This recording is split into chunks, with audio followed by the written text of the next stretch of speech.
Hello বন্ধুরা, আমি চলে এসেছি আরেকটি নতুন ভিডিও নিয়ে। আজকে ছিল আমাদের বাড়িতে মা বিপত্তারিণীর পুজো। সেই কারণে পিসিও সকাল সকাল চলে এসেছিল। এদিকে আমিও সকাল সকাল স্নান দান করে রেডি হয়ে গিয়েছি পুজোর জন্য। তারপর আমি আর পিসি মিলে সব পুজোটা জোগাড় করছিলাম। এদিকে পিসি ফলমূল কাটছিল আর আমি সব ঠাকুরের সব আয়োজন করছিলাম।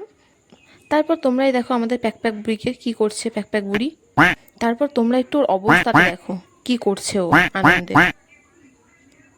উঠালে রে দেবা, উঠালে রে বাবা।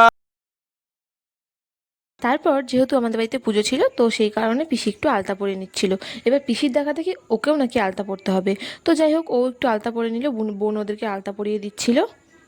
আর যেহেতু মঙ্গলবার ছিল, তো সেই জন্য আমি এদিকে বজরংবলী পুজোটাও সেরে নিলাম, হনুমান চালিসাটা পড়ে নিলাম, কারণ আমি এটা রোজই করে থাকি। তারপর পুজো কমপ্লিট করার পর মা বিপত্তারিণীর পাঁচালি পড়ে আরতি করে পুজো কমপ্লিট করলাম। যাই হোক, ভিডিওটা এতটুকুই। কেমন লাগলো জানিও, ভালো লাগলে লাইক, কমেন্ট অ্যান্ড শেয়ার করে দিও। আজকের জন্য বাই।